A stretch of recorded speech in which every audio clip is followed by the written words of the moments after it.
Welcome students in today's class. Today we have to see about lesson number 1, Evolution of Computer. Students, आप जब computer को देखते हैं, evolution means computer उत्क्रांति, computer की उत्क्रांति मतलब computer में जो चेंजेस होते गए और एक फाइनल कंप्यूटर कैसे बना।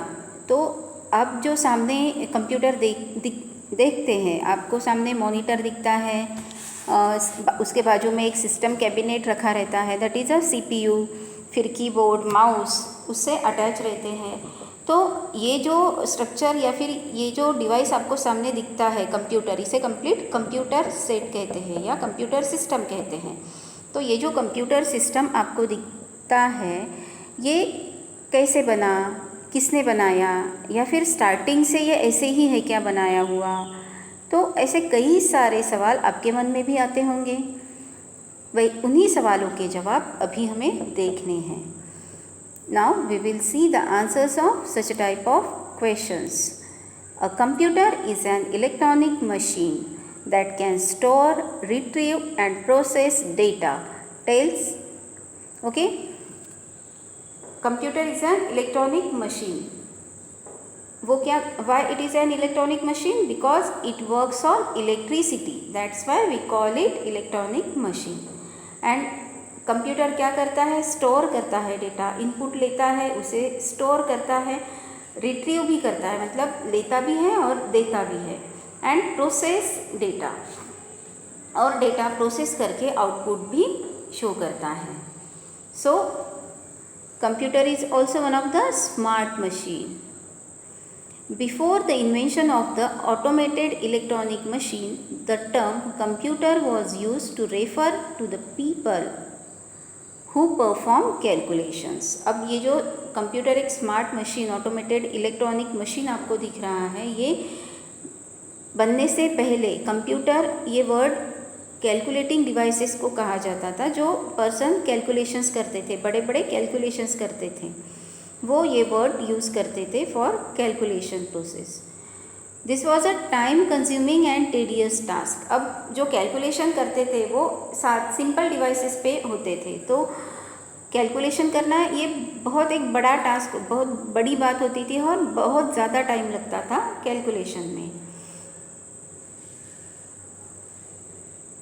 अब इसी से मॉडर्न कंप्यूटर का बेस बना। Okay, so first calculating device was a abacus. अब वन बाय वन कंप्यूटर का इवोल्यूशन कैसे हुआ, we have to see now. सबसे पहले abacus as a calculating device होता था। In ancient times people use to count and do calculations using stones. पुराने ज़माने में कैलकुलेशन के लिए स्टोन, छोटे छोटे जो स्टोन्स होते हैं उसका यूज़ होता था, पत्थरों का, छोटे छोटे पत्थर, उनका यूज़ करते थे। Later the abacus was invented to add the calculation process. उसके बाद अबैकस का इन्वेंशन हुआ। अबैकस कैसे दिखता है? ये अबैकस किट है, आपको पता है, आपने स्कूल में भी देखे होंगे या बहुत से बच्चे अबैकस क्लासेस को जाते हैं, उन्होंने देखे होंगे अबैकस किट। इसमें ये रॉड लगे हुए होते हैं और इसमें बिट्स होते हैं जो मूव करके हम कैलकुलेशन करते हैं। So abacus was the first calculating device.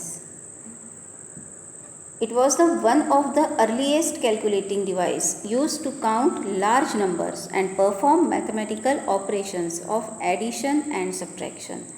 Addition और सब्ट्रैक्शन करने के लिए हम अबैकस का यूज़ करते हैं। One of the earliest forms of abacus consisted of wooden board with marked lines on that counters were moved. अब अबैकस क्या होता है? एक रेक्टेंगुलर वुडन फ्रेम है जिसके अंदर कुछ रॉड्स या फिर लाइंस लगी हुई है और उन लाइंस में कुछ बिट्स रखे हैं, दैट इज़ अ काउंटर, है ना। ये बिट्स जो दिख रहे हैं वो क्या है? काउंटर। वो मूव करके हम कैलकुलेशन परफॉर्म करते हैं। Next is a Napier bones. अब इसमें कैलकुलेशन, एडिशन, सब्ट्रैक्शन हो पा रहा था, लेकिन मल्टीप्लिकेशन, डिवीजन इस अबैकस में पॉसिबल नहीं था। तो उसके बाद इसमें और चेंजेस करके एक नया calculating device that is Napier's bone calculating device बनाया गया। John Napier, a Scottish mathematician, invented a calculating device in 1614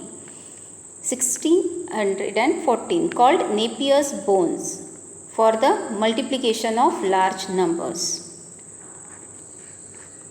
So अब इसके पहले जो अबेकस था उसमें एडिशन सब्ट्रैक्शन होते थे लेकिन मल्टीप्लिकेशन नहीं हो पाता था। अब लार्ज नंबर्स का मल्टीप्लिकेशन करने के लिए नेपियर बोन्स ने, जो स्कॉट का मैथमेटिशियन था, उसने एक कैलकुलेटिंग डिवाइस बनाया लाइक दिस। अब इस डिवाइस का स्ट्रक्चर कैसा था, इसमें ये 9 रॉड लगे हुए, 9 रॉड्स लगे हुए हैं और हर एक रॉड पे कुछ मार्क किया हुआ है। Napier bone consisted of a set of rectangular rods, ठीक है, ये उसने एक सेट बनाया रेक्टेंगुलर रॉड्स का। Each rod is marked with 10 squares, हर एक रॉड पे उसने 10 स्क्वेयर्स बनाए। The first square at the top was marked with a number between 1 and 9। ये जो फर्स्ट रॉड है इस पे उसने 1 to 9 नंबर्स लिखे हैं। ओके, ये जो रेड कलर में दिख रहे हैं ना 1 to 9, फर्स्ट रॉड पे उसने नंबर लिखे हैं। The rest of the squares on the rod were divided into 2 equal halves by a diagonal line. अब हॉरिजॉन्टली और वर्टिकली आप देखेंगे यहाँ 1 to 9 नंबर्स दिख रहे हैं और बीच में जो रॉड, हर एक रॉड में उसने जो रेक्टेंगुलर बॉक्स है उसे 2 पार्ट में डिवाइड किया है ना, और वो दोनों पार्ट में उसने कुछ नंबर्स लिखे हैं। पहले कॉलम में उसने सेकंड नंबर के कॉलम में सिर्फ सिंगल नंबर लिखे हाफ पार्ट में, लेकिन उसके बाद के सभी कॉलम्स में उसने 1 by 1 नंबर इंक्रीज किए हैं।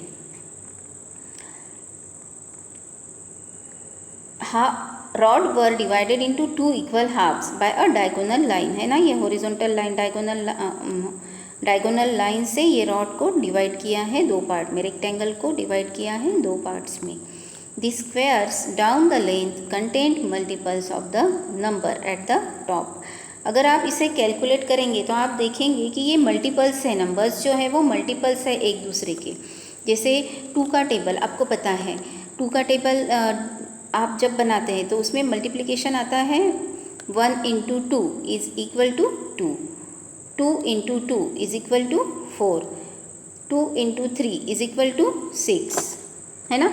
मल्टीपल्स आते हैं, 2 के मल्टीपल्स आते हैं 2 के टेबल में, वैसे ही 3 के टेबल में 3 के मल्टीपल्स आते हैं, 4 के टेबल में 4 के मल्टीपल्स आते हैं, मतलब 4 से वो नंबर इंक्रीज होते रहता है कि नहीं।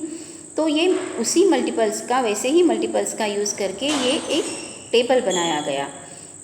अगर आप इसे रीड करेंगे तो आपको पता चलेगा 2 1s are 2, 2 2s are 4, 2 3s are 6, 2 4s are 8, है ना। ये ऐसे नंबर टेबल आपको यहाँ दिखाई देगा। In this way, by using this table, Napier bones was invented one calculating device. It performed the large number of multiplication. Okay.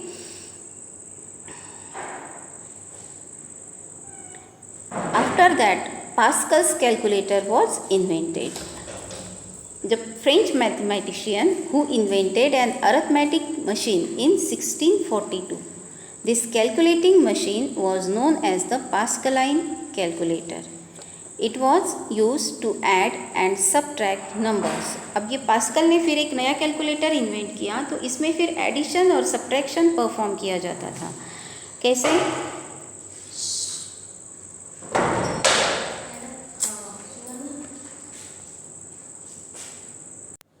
To perform the calculation, addition and subtraction, Pascal invented this calculator. There were wheels located along the bottom of the machine. अब ये देखो, machine के नीचे आपको ये कुछ wheels दिख रहे हैं, है ना। To add numbers the wheels were turned clockwise. अगर हमें एडिशन करना है तो ये व्हील्स को इस हैंडल की मदद से क्लॉकवाइज मतलब इस डायरेक्शन में घुमाया जाता था, और अगर सब्ट्रैक्शन करना है तो इन व्हील्स को लेफ़्ट साइड लेफ़्ट डायरेक्शन में सर्कुलर फॉर्म में एंटी क्लॉकवाइज फॉर्म में घुमाया जाता था ऐसे. Okay, with the by moving these wheels Pascals can perform the calculation, that is addition and subtraction. But after that also one calculating device was invented, that is Step-Rockner. It is also called Leibniz calculator. In 1674, Gottfried Wilhelm Leibniz built a calculator that could add, multiply, subtract, divide and even find square roots. इसके पहले abacus था, उसमें सिर्फ addition subtraction होते थे. Napier's bone जो था उसमें मल्टीप्लिकेशन होता था लेकिन एडिशन सब्ट्रैक्शन नहीं था.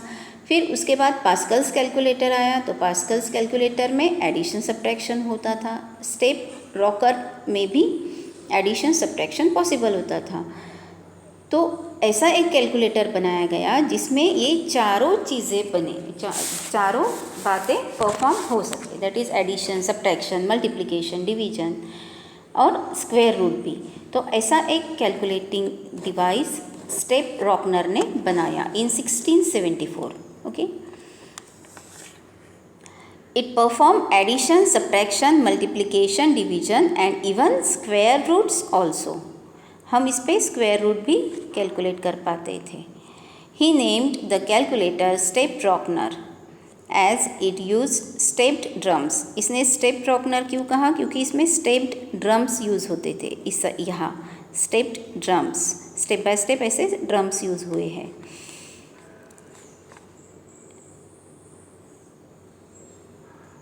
A stepped drum is cylinder with teeth of increasing length around its edge.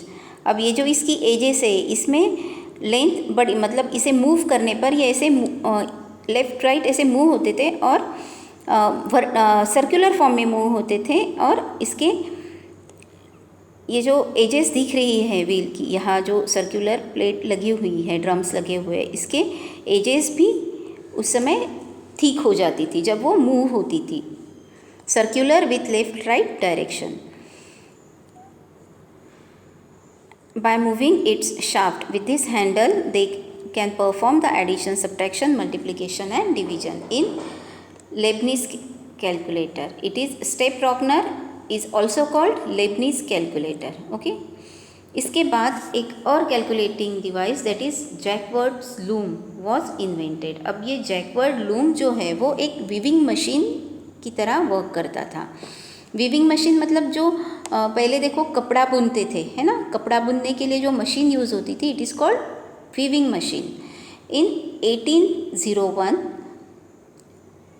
Joseph Marie Jacquard, a French inventor, weaver and merchant, invented a power loom for weavers. French weaver था, मतलब बुनकार, बुनने वाला एक French person था जिसने, वो एक व्यापारी भी था, मर्चेंट भी था बहुत बड़ा. वो उसने एक इन्वेंशन किया लूम फॉर वीविंग. उसने एक लूम मशीन, ये है loom. Okay, it's a weaving machine. अब पहले जो कपड़ा बुनते थे वो प्लेन रहता था, लेकिन जब ये वीविंग मशीन बनाई गई तो कपड़े डिज़ाइनर आने लगे.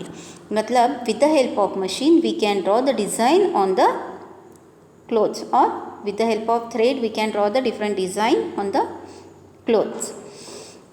And how it was possible? It was possible with the help of numbers 0 and 1. Jacquard's loom ने it could weave fabric designs, वो कपड़े पर अलग अलग डिज़ाइन बनाता था with the help of this looming machine. जो लूमिंग मशीन जैकवर्ड ने इन्वेंट की थी उसकी मदद से वो डिज़ाइन निकालता था कपड़ों पर. अब ये डिज़ाइन कैसे निकलते थे? तो instructions to weave design were given using wooden punch card. अब पंच कार्ड मतलब ऐसे रेक्टेंगुलर कार्ड रहते थे, छोटे छोटे, जैसे विजिटिंग कार्ड्स होते हैं ना, लेकिन उससे थोड़े बड़े. अब उन कार्ड्स पर ऐसे पंच करते थे, मतलब डॉट डॉट ऐसे छोटे छोटे बारीक छेद करके उन्हें इंस्ट्रक्शंस दी जाती थी. जो भी इनपुट है, अभी हम इनपुट देने के लिए कीबोर्ड और माउस का यूज़ करते हैं, लेकिन उस समय में इनपुट देने के लिए, मशीन को इनपुट देने के लिए पंच कार्ड का यूज़ होता था, और जो पंच किए जाते थे कार्ड्स पर, every punch is responsible for coding, that is code of 0 and 1। इसी समय जैकवर्ड्स लूम ने ही 0 और 1 कोड का invention, that is binary code का इन्वेंशन किया। Okay, the threads movement were controlled by the holes in the cards. Cards में जो holes होते थे, उन होल्स की मदद से ये थ्रेड की मूवमेंट कंट्रोल की जाती थी, और वैसे डिज़ाइन थ्रेड से बुनी जाती थी। Okay, so students, our time is over. We will stop our class here. In next class we will see about remaining evolution of computer. Thank you.